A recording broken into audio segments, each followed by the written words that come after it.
Hello friends, welcome to my new vlog. So friends, आप सभी को पता है कि गणेश चतुर्थी चल रहा है, तो मेरी तरह आप सभी भी एक बार बोलिए गणपति बप्पा मोरया। तो फ्रेंड्स, मेरी तरह आप लोग भी अपने घर में गणपति को ज़रूर लेकर आते होंगे। तो आप सभी ये देखिएगा, आज की वीडियो मैं आप सभी से शेयर करूंगी कि मैं भी जा रही हूँ गणपति लेने। और गणपति को मैं अगर अपनी बात करूँ तो मैं बहुत साल से अपने घर पे उनको लेके आ रही हूँ। तो मैं, इवान और संजीव, तीनों लोग इतनी कड़ी धूप में निकल गए थे गणपति को लाने। और मुझे ना गणपति बाबा जब घर पे आते हैं इतना ज़्यादा अच्छा लगता है। तो मैं निकल गई थी सबसे पहले उनके लिए तैयारी करने। तो सारी तैयारी तो हो चुकी थी, लेकिन सबसे पहले मैं आज गई थी जहाँ से हम लोग फूल वगैरह लेकर आते हैं ना, और दूर्बा वगैरह उनको चढ़ाते हैं, क्योंकि बहुत ज़्यादा उनको पसंद है दूर्बा की माला, यानी दूब की माला।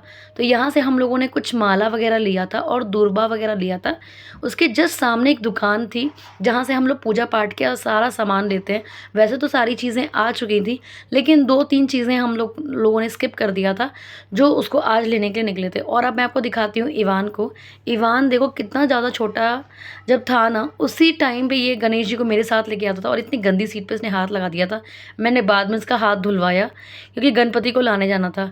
सारी चीज़ें करके मुझे याद आया, अरे एक चीज़ तो मैं भूल ही गई थी, वो है ये फूल, यानी कि ये है कमल का फूल। और आप सभी को पता है कि ये गणेश जी को कितना प्रिय है।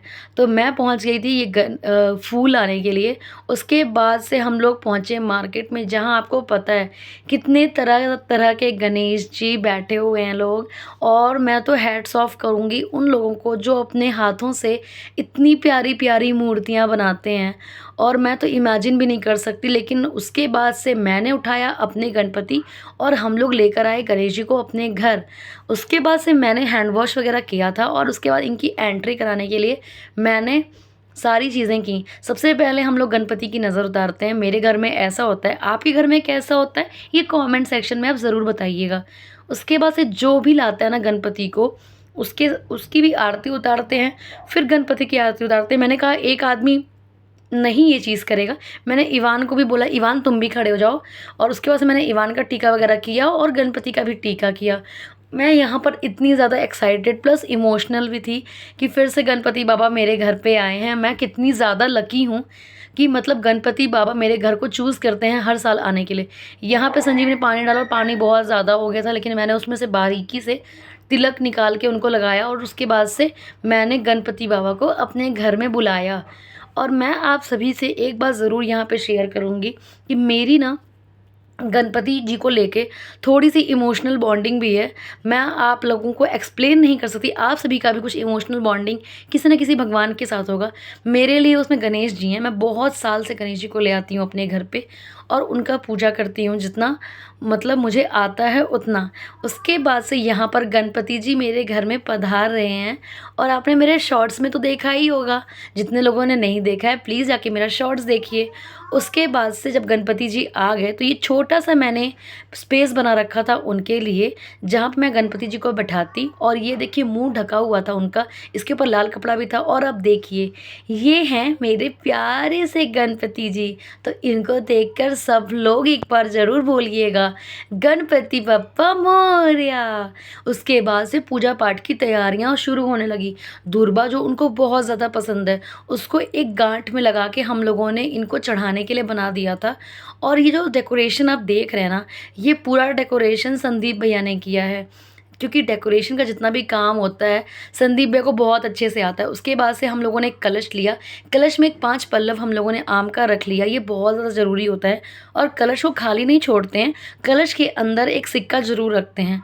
उसके बाद से हम लोगों ने कलश पे बनाया स्वास्तिक, जो बहुत ज़्यादा शुभ होता है। तो अगर आप लोगों को ये चीज़ समझनी है तो ये आप एक बुक में भी पढ़ सकते हैं। सारी रिवाज और जितनी सारी चीज़ें होती हैं उसमें लिखा रहता है। तो हम लोगों को तो ये चीज़ पहले से पता है, क्योंकि हर साल हम लोग बैठाते हैं। तो जितना कुछ हम लोगों से हुआ हम लोगों ने किया वो चीज़। उसके बाद से जो हम लोग माला लेकर आए थे गन्नू के लिए, उन्हें ये माला हम लोगों ने चढ़ाया। और ये जो आप सुपारी देख रहे हैं ये रूप होते हैं रिद्धि और सिद्धि की।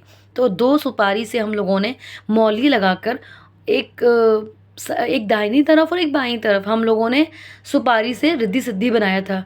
और उसके बाद से भोग वगैरह उनको चढ़ाया गया, उनको फल चढ़ाया गया। इस तरीके से हम लोगों ने पूजा करना शुरू किया। पूजा वगैरह के बाद तो सारी चीज़ें हो चुकी थी। अब बारी आती है मुझे मेरे गणेश जी के सामने एक जोत जलानी थी। जोत जलाना जो होता है ना, स्पेशली कई लोग घी का जलाते हैं, तो मैंने भी सोचा कि घी का ही आगे जोत जलाते हैं। और जोत जलाने के बाद से बारी आती है इनके भोग की, जो बहुत ज़्यादा ज़रूरी होता है इनको देना। तो आप ये देखिए, भोग में कुछ मीठा ज़रूर रखना चाहिए। तो मैंने और प्रिया ने तो मिलकर इनका भोग तैयार कर लिया था। हो गई थी अब शाम। शाम में आपको दिख रहा होगा कि कुछ ज़्यादा ही चमचमाहट दिख रही है, और उसका रीज़न है मैंने लगवाया था इनके लिए लाइट्स और अशोक के पत्ते का जो तोरण है। ये दोनों बहुत ज़्यादा चार चाँद लगा रहा था गणपति के। और उसके बाद से मैं आपको बताऊं कि ये मैं छोटा सा जगह जो आपको दिख रहा है ये बहुत बड़े पांडाल के रूप में बदल गया था। और मैंने आपको दिखाया था ना कि मैं इनके लिए कमल का फूल लेके आई हूँ। ये शाम को मैंने इनके लिए चढ़ाया था, और यकीन मानिए मुझे देख के इतना ज़्यादा अच्छा लग रहा था जब मैं इनको चढ़ा रही थी। और इतना अच्छा ये खिला था कि मैं आपको बता नहीं सकती। उसके बाद से मैंने आपको दिखाया इनका फुल लुक डेकोरेशन के बाद। और इनके हाथ में इनका प्रिय चीज़ आपको दिख ही रहा होगा, मोदक। मोदक तो गणपति को बहुत ज़्यादा पसंद है। और हालांकि मैं आपको बताऊं, ये है अगले दिन का खाना। अगले दिन मैंने इनके लिए चढ़ाया था केले के पत्ते पर।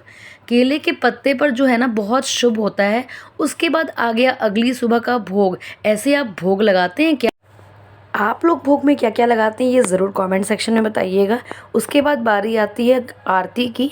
तो दोनों टाइम आरती और दोनों टाइम भोग, ये मेरे घर में परंपरा बन चुकी है, क्योंकि इतना तो ज़रूरी होता है बहुत ज़्यादा।